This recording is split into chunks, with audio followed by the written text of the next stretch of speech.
آپ کے نظریات اہل حدیث اور مولانا اسحاق کا مرکب ہیں. نہیں جی، میں آیات النبی میں دیوبندیوں کے ساتھ ہوں اور بریلویوں کے ساتھ، سوائے ایک فرق کے. یہ آپ کا بالکل میرے بارے میں نظریہ غلط ہے، میرا کوئی مرکب نہیں ہے. آپ نے شیخ زبیری مولانا صاحب کے علاوہ کسی اور مکتب سے سوال کیوں نہیں کیے؟ اس لیے نہیں کیے کہ کاش زمانے جاہلیت ہوتا تو میں کر لیتا.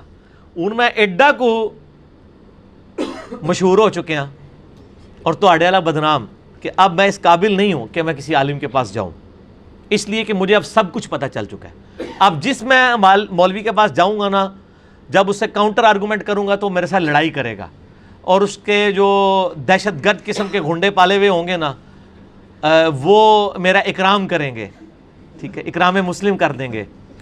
تو اس لیے اب ہم یہ رسک نہیں لیتے. اس زمانے میں رسک ان دو بندوں کے اوپر اس لیے لے لیا کہ ان کے اندر سننے کا حوصلہ تھا. میں نے دیکھا ان کو کاؤنٹر کیا کئی مسئلوں پہ. کسی گھنڈے نے اٹھ کے نہیں کہا آپ نے توہین کی ہے. شیخ زبیر صاحب کے ساتھ بھی کون. اب اس طرح کا کوئی عالم ہے تو میرے خیال تو ضروری نہیں ہے. آپ لوگ میرے پاس سوال کرنے کے لیے آیا کریں یار. چھوڑیں ان کو، جانا ہے تو جائیں، آپ خود جائیں، مجھے نہ لے کے جائیں. ٹھیک ہو گیا جی. آپ کی مثال ایک گندی مکھی کی سی ہے. واہ، یہ میں چاہ تو بعد جواب دیں گا، مکھی نہ پہ جائے اس طریقے. بند کرو انہوں. ٹھیک ہے جی.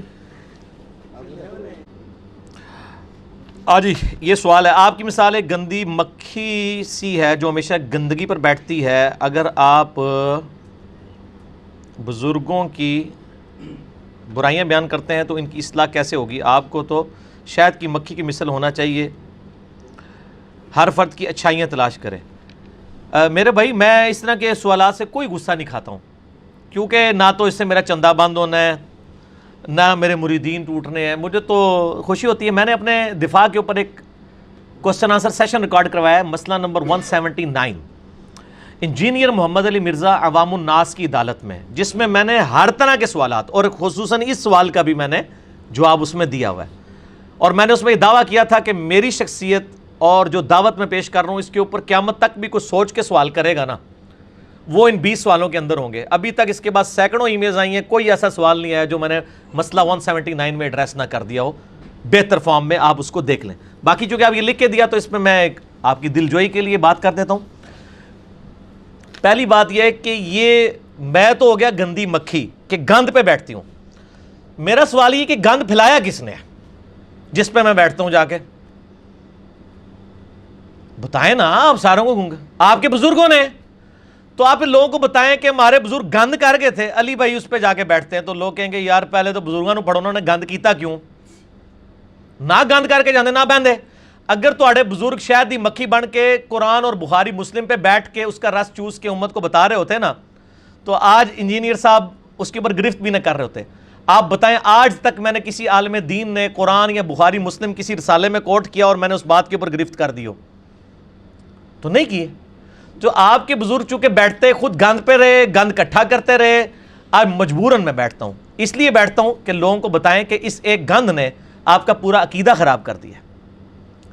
اگر گلاس کے ایک دودھ میں ایک قطرہ پیشاب کا ڈال دیا جائے تو وہ آپ کہیں کہ بس یہ پیشاب کے قطرے کو گند کو چھوڑ دیں، آپ باقی دودھ پی جائیں. تو اگر آپ پی لیتے ہیں تو ٹھیک ہے، پھر تو میں رجوع کر لیتا ہوں. اور اگر آپ کا میرا یہی موقف ہے کہ نہیں اس کے تو عقیدے کا اصول کا مسئلہ ہے، فروع کا مسئلہ نہیں ہے، تو پھر کریں. اور باقی یہ کام سب نے کیے ہیں. حسام الرمین میں احمد بریلوی صاحب نے ڈھونڈ کے دیوبندیوں کی 5 عبارتیں نکال کے کفر کے فتوے لگائے تھے. یہ نہیں تھا کہ دیوبندی علماء نے سب کچھ کفر لکھا ہوا تھا.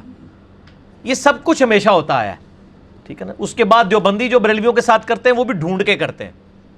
ہمیں ڈھونڈنا نہیں پڑتا، کیونکہ جو بریلویوں کا ہے وہ دیوبندیوں نے پہلے ڈھونڈا ہوا ہوتا ہے، دیوبندیوں کا بریلویوں نے پہلے ڈھونڈا ہوا ہوتا ہے. ہمارے سامنے ڈھونڈایا جو ہے نا، وہ یہ سویٹ پیلس تو نہیں، گندگی کا پیلس موجود ہے. ہم جا کے بتاتے ہیں یہ دیکھ لیں میرے بھائی. اور یہ ہماری مجبوری ہے. میرا ایک یوٹیوب پہ کلپ ہے بزرگوں کی گستاخانہ عبارات کا مسئلہ، اس میں نے بتایا یہ ساری چیزیں میں نے اس لیے ڈسکس کی ہیں تاکہ لوگوں کے دماغ کھولے جائیں کہ اتنے بڑے بزرگ بھی اگر اتنی بڑی بڑی غلطیاں کر سکتے ہیں تو انہوں نے باقی معاملات میں بھی آپ کے ساتھ دھوکہ کیا ہے. ٹھیک ہو گیا. اس کے پیچھے میں نے کوئی چندے نہیں اکٹھے کرنے ہوتے، نہ میں نے توڑ کے اپنے ساتھ کرنا ہے. میری تو کوئی مسجد نہیں، میری کوئی جماعت نہیں، نہ ہے نہ ہوگی انشاءاللہ تعالی. ہمارا تو سٹانس یہ ہے. تو آپ کو ہم سے خطرہ بھی نہیں، اس لیے علماء کو بھی زیادہ خطرہ نہیں ہے. ہمارے کئی بھائیوں کو انہوں نے بلا کے کہا تسی اتنے ٹر گئے، انہوں نے کہا چندہ تو ہم دیں گے. وہ کہتے ٹھیک ہے پھر جائے کوئی مسئلہ. ٹھیک ہے، ہم سے کسی کو کوئی خطرہ نہیں ہے. کیوں؟ ہم خود نمازیں ان کے پیچھے پڑھتے ہیں, چندے ان کو دیتے ہیں ہم. میں یقین کریں دیوبندیوں کی مسجد میں نماز پڑھ رہا ہوں, ان کو چندہ دے کے نکلتا ہوں. اہل حدیث کی مسجد میں ان کو دے کے نکلتا ہوں. بریلویوں کے پاس چلا جاؤں ان کو دے کے نکلتا ہوں. شیعہ کے پاس جاؤں, کسی سے لے کے نہیں کبھی نکلا, اللہ کے فضل سے. ٹھیک ہو گیا جی؟ لہٰذا ہم سے کسی کو خطرہ نہیں. اگر کوئی بریلوی کتاب و سنت کے منہج پہ آئے تو اس کو بہت کچھ اصلاح کرنا پڑتی ہے. اسی طرح اگر کوئی دیوبندی آئے تو بھی کافی چیزوں کی اصلاح کرنی پڑتی ہے, تقلید اور نماز وغیرہ کی اصلاح کرنی. لیکن اگر کوئی اہل حدیث آئے تو پریکٹیکلی کیا تبدیلیاں لانی پڑیں گی؟ پریکٹیکلی یہ ہے کہ سب سے پہلے اس کو یہ کہنا پڑے گا کہ یہ جو آپ فرقوں کے نام ہیں ان سے اپنی جان چھڑائیں.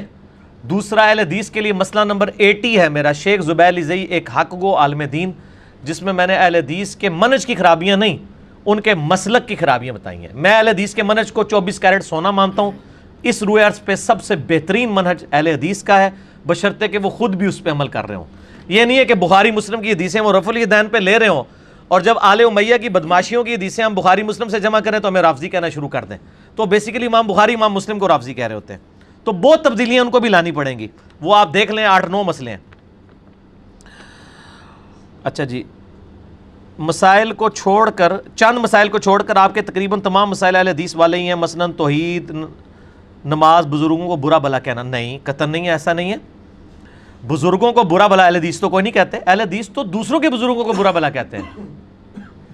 جس دن وہ ابن تیمیہ کی غلطیاں اور اس کے فاسد عقائد کا بیان کریں گے اس دن وہ بزرگوں کو برا بھلا کہیں گے.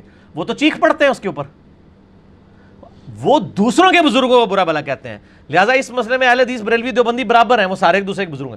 مجھے نا اس کے ساتھ شامل کریں, میں ساروں کے بزرگوں کو کہتا ہوں. لہٰذا میرے اہل حدیث میں زمین اسمان کا فرق ہے. انڈا وہ کہتے ہیں انا ونڈے ریوڑیاں موڑ موڑ اپنے انو, میں وہ والا انا نہیں, میں سارے ریوڑیاں ورنا وا. ٹھیک ہے نا جی؟ کئی مسائل ہیں. مسئلہ 80 دیکھ لیں, شیخ زبیر علی زئی ایک حق گو عالم دین. آپ کے اہل حدیث ہونے کا ایک اور ثبوت ہے کہ آپ ریسرچ پیپر میں بزرگوں کی اندھی تقلید میں آپ نے کسی اہل حدیث بزرگ کی گرفت نہیں کی. مجھے کسی اہل حدیث بزرگ کی کسی بھی کتاب سے نبی علیہ السلام کی شان میں گستاخی نہیں ملی. اگر آپ کو مل جاتی ہے مجھے دیں, میں اگلی پرنٹنگ میں ڈال دوں گا. ٹھیک ہے, اس لیے میں نے اہل حدیث کے کسی بزرگ کا نام ذکر نہیں کیا. وہ اگلا سوال آ رہا ہے, وہ میں نے پڑھ لیا. شاہ اسماعیل محدث دہلوی جو شاہ ولی اللہ کے خانوادے تھے جن کو آپ اکثر کوٹ کرتے ہیں, وہ دیوبندی تھے یا اہل حدیث؟ نہ دیوبندی تھے نہ اہل حدیث تھے وہ, کیونکہ مدرسہ دیوبند سے پہلے وہ فوت ہو چکے تھے. 1249 ہجری میں اسماعیل دہلوی فوت ہوئے ہیں, اور مدرسہ دیوبند جو ہے نا وہ بنا ہے 1867 عیسوی کے اندر. لہٰذا ہم ان کو دیوبندی بزرگ لکھتے ہیں, دیوبند نہیں لکھتے, اس لیے کہ دیوبند ان کو اس اعتبار سے اون کرتے تھے. ویسے تو بعض اہل حدیث بھی کرتے ہیں, جب تک ہمارے یہ لیکچرز نہیں آئے تھے. اب تو اہل حدیث پیچھے آ گئے, کیونکہ ان کی کتاب تقویۃ الایمان باقاعدہ سعودیہ سے پبلش ہوتی ہے اور وہاں حاجیوں کو دیتی ہے. یہ بالکل جناب گستاخانہ کتاب ہے تقویۃ الایمان. چند چیزیں اس میں ٹھیک بھی ہے. اس کی بجائے محمد بن عبد الوہاب صاحب کی جو کتاب ہے نا جی, کتاب التوحید, وہ کتاب دینی چاہیے اردو ترجمے کے ساتھ. بڑی زبردست کتاب ہے. تقویۃ الایمان کو تو جو طالب الرحمان شاہ صاحب کا مناظرہ ہوا ہے حنیف قریشی صاحب کے ساتھ, انہوں نے کلیئر کٹ کہا ہے کہ جی اسماعیل دہلوی سے ہمارا اعلان برات ہے, وہ دیوبندی ہے, ہم اسے اون نہیں کرتے. رفع الیدین ضرور کرتا تھا وہ, لیکن ہم اسے اپنے بزرگ کے طور پہ اون نہیں کرتے, چونکہ اہل حدیث نے اعلان برات کر دیا. اسماعیل دہلوی کی عبارتیں اندھا دھند پیروی کے انجام میں ہیں, لیکن وہاں ہم نے اس کو دیوبندی بزرگ لکھا ہے. اہل حدیث بزرگ اس لیے نہیں لکھا کیونکہ اہل حدیث نے ان کو اون کرنا چھوڑ دیا ہے. ابھی بھی اگر سعودیہ والے کر رہے ہیں, سعودیہ والے تو بہت کچھ کر رہے ہیں نا, سعودیہ والوں کی ذمہ داری اہل حدیثوں پہ نہ ڈالیں نا آپ. سعودیہ والے تو 20 تراویح نہیں ختم کروا سکے حرمین کے اندر سے, باقی جگہ ساری 11 کروا رہے ہیں. اچھا, مین سوال جو ہے ذرا تھوڑی سی اور بھی کر لیں. کرے جلدی کریں. اچھا, مین سوال وہ یہ ہے کہ رحمہ اللہ کا کرائٹیریا کیا ہے آپ کے نزدیک, اور دوسری بات یہ کہ دو ایسے لوگ ہیں جن کا رحمہ اللہ آپ پہلے کہتے تھے اور اب ختم ہو گیا. ایک شیعہ بھائی کے ساتھ جو آپ کی کال ہوئی تھی اس میں آپ نے ابن عبد الوہاب صاحب کو کہا تھا, اور علامہ ابن تیمیہ کو اب آپ نے کہنا چھوڑ دیا ہے. تو یہ ان دونوں کی کوئی ذرا وضاحت دیکھیں نا کتنے ذاتی نوعیت کے اٹیک ہے میرے اوپر. محمد بن عبد الوہاب صاحب کو میں ڈنکے کی چوٹ پہ رحمہ اللہ کہتا ہوں. حسینی منہج کے تھے اور انہی کے تو سب سے زیادہ پیچھے پڑے ہوئے ہیں شیعہ. نہیں, ان کے پیچھے نہیں پڑے ہوئے, ان کے نام کے اوپر جو جھوٹ بچایا ہوا ہے اس کے پیچھے پڑے ہوئے. ہر طرف ان کے اوپر ایک تہمت لگائی جاتی ہے. آپ نے اکثر سنی ہوگی بریلویوں کی طرف سے, وہ کہتے تھے کہ میں جو ہے روزہ رسول ختم کر دوں گا. کہیں نہیں انہوں نے لکھا. یار کہاں لکھا ہے انہوں نے؟ تقویۃ الایمان اصل میں گستاخانہ کتاب ہے, وہ محمد بن عبد الوہاب کے کھاتے میں پڑ گئی, اور پنجاب میں یہاں پہ مشہور ہے بلکہ پورے سب کانٹیننٹ میں، کہ تقویۃ الایمان یہ ٹرانسلیشن ہے محمد بن وہاب صاحب کی کتاب التوحید کی، حالانکہ ہے یہ 19 سال کا بچہ بھی ہنس رہا ہے اس بات کے اوپر. وہ تقویۃ الایمان نے محمد بن وہاب کو بدنام کروایا. محمد بن وہاب صاحب کو ہم ڈنگے کے چور پہ رحمہ اللہ تعالیٰ کہتے ہیں، اور رحمہ اللہ کا کرائٹیریا میرے نزدیک یہ ہے کہ جو باقی سب کے نزدیک ہے. کیا دیوبندی احمد صاحب بریلوی کو رحمہ اللہ کہتے ہیں؟ نہیں. تو اگر ہم ان کے سامنے ہو سر، اگر ان کے سامنے ہم ربیع اللہ کہہ دیں گے دیوبندیوں کے سامنے تو ان کو برا لگے گا. اسی طریقے سے ہم بریلویوں کے سامنے ارشد تھانوی کو رحمہ اللہ کہہ دیں گے تو ان کو برا لگے گا. تو سر ہم دونوں کا دل رکھ رہے ہیں، ہم دونوں کو ہی نہیں کہہ رہے. تو ہم اپنے بھائیوں کے دل رکھنے کے لیے ان کو رحمہ اللہ نہیں کہتے کیونکہ ان کو برا لگتا ہے. تو ہم دونوں پارٹیوں کو راضی رکھا ہے. ٹھیک ہو گیا نا جی؟ اب آپ کہیں کہ میں مولانا اسحاق صاحب کی طرح دونوں کو رحمہ اللہ کہہ کے ان کو راضی کر لوں، نہ، پھر مجھے خطرہ ہے کہ اللہ نہ مجھ سے کہیں ناراض ہو جائے کہ تمہیں اتنی بڑی ان لوگوں کی غلطیاں پتہ تھیں اور تم پھر بھی کرتے رہے، اس وقت تمہیں خیال نہیں آیا. تو میں احتیاط میں، اور میں نے بڑا اچھا ان کو لقب دیا صاحب. قرآن میں نبی علیہ السلام کو کہا گیا ما ضل صاحبکم وما غوا، صحابہ کو کہا گیا تمہارے صاحب. تو صاحب تو ایک اچھا ورڈ ہے نا. تو میں یہ دے رہا ہوں، میرے سارے پمفلٹ میں لکھا ہوتا ہے احمد صاحب بریلوی صاحب، میں تو اعلیٰ حضرت بھی کہہ دیتا ہوں، کوئی فرق نہیں پڑتا ہمیں. حضرت شیخ عبدالقادر جیلانی غلط العام میں غوث العظم کسی امام کے مقلد تھے. انہیں طالبین میں جو نماز کا طریقہ انہوں نے لکھا ہے اس پر بریلوی کہتے ہیں، بریلوی حضرات کیوں نہیں چلتے؟ یہ تو بریلویوں سے پوچھیں کہ آپ شیخ عبدالقادر جیلانی کے نام کے اوپر ہر مہینے 11ویں کرواتے ہیں، تو جو انہوں نے نماز کا طریقہ لکھا ہے، ٹھیک ہے جی. ایون شیخ عبدالقادر جیلانی نے غنیۃ الطالبین میں لکھا ہے کہ اہل حدیث ہی اہل سنت ہیں. اور آپ کو پتا ہے کہ شیخ عبدالقادر جیلانی نے غنیۃ الطالبین میں حنفیوں کو لکھا ہے یہ گمراہ فرقہ ہے. ہاں، غنیۃ الطالبین میں وہ جب بریلویوں ترجمہ چھاپا تو وہ کہتے نہیں اے اہل حنفی اور سن اسی ہو رہا، چلو وہ والے کتنے نے ہوں. ٹھیک ہے نا جی؟ تو ہاں اچھا نہیں حنفی، جن حنفیوں پہ انہوں نے کہا نا کہ شیخ عبدالقادر جیلانی نے جن حنفیوں کو گمراہ کہا تھا وہ اور تھے، ہم اور ہیں. ہم کہتے ہیں اس کو چھوڑ دیں، کتاب و سنت کی دلائل میں چاہے وہ تھے چاہے یہ تھے، دونوں کی عقائد قرآن و سنت کے خلاف ہیں. شیخ عبدالقادر جیلانی کو کہتے ہیں حملی، تو یہ پوری غنیۃ الطالبین میں کہیں انہوں نے لکھا ہے کہ میں حملی ہوں. آپ تو عقیدوں کی کتاب لکھتے ہیں نا المہند، تو اس کے سٹارٹ میں لکھتے ہیں کہ ہم فروع میں مقلد ہیں امام حنیفہ کے، اور ہم اصول میں مقلد ہیں ابو الحسن اشعری اور ابو المنصور ماتوریدی کے. آپ تو کتاب کے پہلے صفحے پہ لکھتے ہیں ہم کس امام کے ماننے والے ہیں. غنیۃ الطالبین ایڈی موٹی کتاب ہے، منو دسوں نے کتنے لکھا ہے کہ میں عملی ہوں. اور یہ ان کے بعد ٹوٹکے ہوتے ہیں. یہ سعودیہ والوں کو بھی جب لوگ رفع دین کرتے ہیں، او سعودیہ والے عملی نے، سعودیہ والے جو قرآن مفت بانٹ رہے ہیں نا، جن پہ علماء عرب نے سائن کیے ہوئے ہیں، اس قرآن کے اندر سورۃ النساء کی آیت نمبر 59 کے کانٹیکسٹ میں یہ لکھا ہوا ہے کہ اماموں کی اندھی تقلید نے امت میں گمراہی کا دروازہ کھولا ہے. علماء عرب نے جو مفت قرآن چھاپ رہے ہیں اس میں سورہ نساء آیت نمبر 59 میں انہوں نے تقلید کو گمراہی لکھا ہے، تو وہ عملی ہے. تو یہ ٹوٹکے ہوتے ہیں ان کے پاس، ایک نا چھڑولا ہوندی ہیں، لیکن انہوں نے یہ چھوڑ سکتے. اہل حدیث اور اہل سنت میں کیا فرق ہے؟ یہ تو اہل حدیث سے جا کے پوچھیں. ہمارے نزدیک تو اہل حدیث بھی اہل سنت ہیں، بریلوی بھی اہل سنت ہیں، دیوبندی بھی اہل سنت ہیں، اپنے منہج کے اعتبار سے اہل سنت ہے، باقی ان میں خرابیاں آ گئی ہوئی ہیں. یہ لادہ بات ہے کہ اہل حدیث اپنے ساتھ اہل سنت لکھتے نہیں ہیں، تو اس لیے لوگ ان کو وہابی کہتے ہیں اور اپنے آپ کو سنی کہتے ہیں. جب وہابی کہتے ہیں ان کو غصہ آتا ہے، تو غصہ نہیں آنا چاہیے. جب آپ کو توفیق ہی نہیں ہوئی کہ آپ اپنی مسجد میں اہل حدیث کے بعد بریکٹ میں اہل سنت لکھ لیں، تو جو لوگ اپنی مسجد میں اہل سنت بریکٹ میں حنفی بریلوی لکھ رہے ہیں تو پھر ان کو حق بھی ہے کہ وہ اپنے آپ کو اہل سنت کلیم کریں.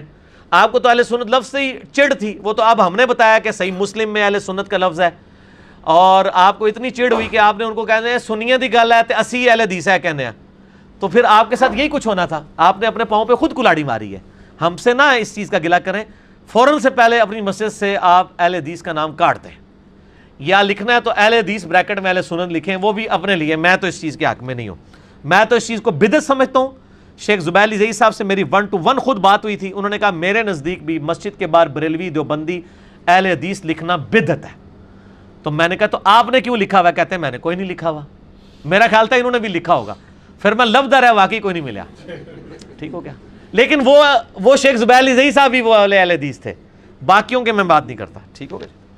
اگلا سوال ہے کیا ہندو، سکھ، یہودی، عیسائی بھی امت محمدیہ میں داخل ہیں صلی اللہ علیہ وآلہ وسلم؟ بالکل داخل ہیں جی، کیوں نہیں داخل ہیں؟ نبی علیہ السلام کے زمانے میں جو بت پرست تھے وہ آپ کی امت میں داخل تھے، تبھی تو آپ نے ان کو دعوت دی ہے. امت کی دو قسمیں ہیں، ایک ہے امت اجابت، وہ امت جو نبی کی دعوت کو قبول کر لیتی ہے. جیسے ہم مسلمان ہیں کہ ہم نے نبی علیہ السلام کی دعوت قبول کر لی، لیکن یہ بھی اسی اکیڈمی کے اندر باہر کوئی نہیں مانتا آپ کو مسلمان، کیونکہ اگر آپ دیوبندی ہیں تو بریلویوں نے آپ کو مسلمان نہیں ماننا، اور اگر آپ بریلوی ہیں تو دیوبندیوں نے نہیں ماننا. اگر آپ اہل حدیث ہیں تو انہوں نے آپ کو نہیں ماننا، دونوں نے. اور اگر آپ شیعہ ہیں تو آپ کو نہیں ماننا. یہ میں اس اکیڈمی میں کہہ رہا ہوں 1.5 ارب مسلمان. ویسے آپ گننے نکلیں گے تو 1.5 بھی نہیں لبنا دونوں، کیونکہ وہ تو سارے ایک دوسرے کو کافر کہہ رہے ہوتے ہیں نا. تو ایک جو گوروں کی مردم شماری میں مسلمان ہے، مسلمانوں کی مردم شماری میں تو بریلوی دیوبندیوں کو ماننے کے لیے تیار نہیں، دیوبندی بریلویوں کو مان.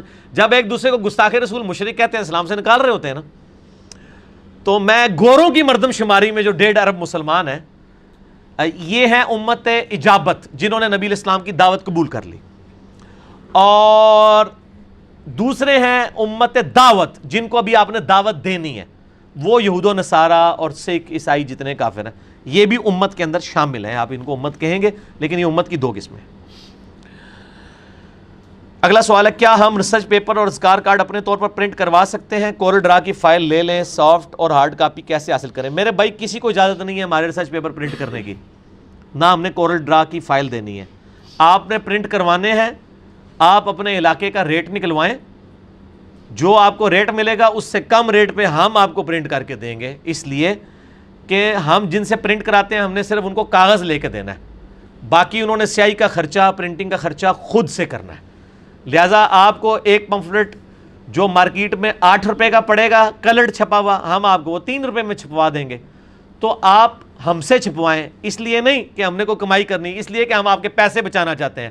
ضروری ہے کہ آپ نے جتنے پیسوں میں 1000 پمفلٹ چھپوانا ہے، ہم اتنے میں آپ کو 3000 چھپوا دیں، اگر اس سے بہتر کوالٹی کے.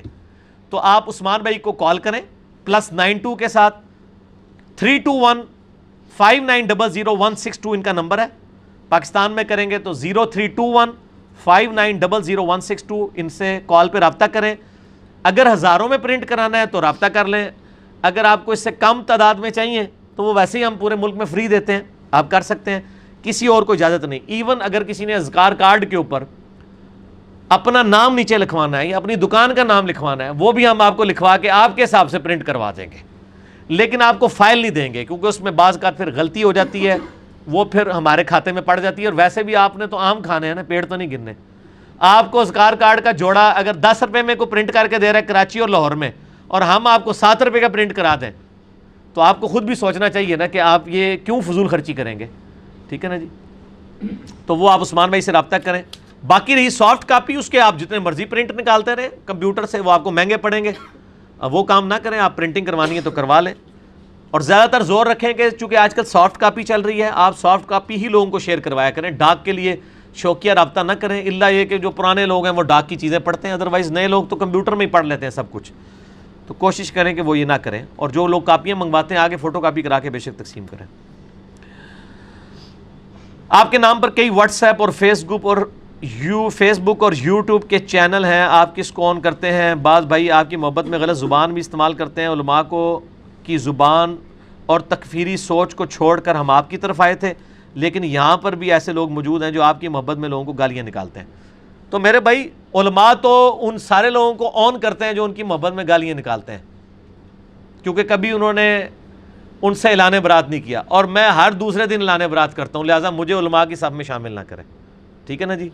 وہ تو اپنے سامنے نعرے لگواتے ہیں اپنے حق میں اور دوسروں کے خلاف، میں نے تو کبھی نہیں لگوائے، لہٰذا مجھے علماء کی صف میں شامل نہ کریں.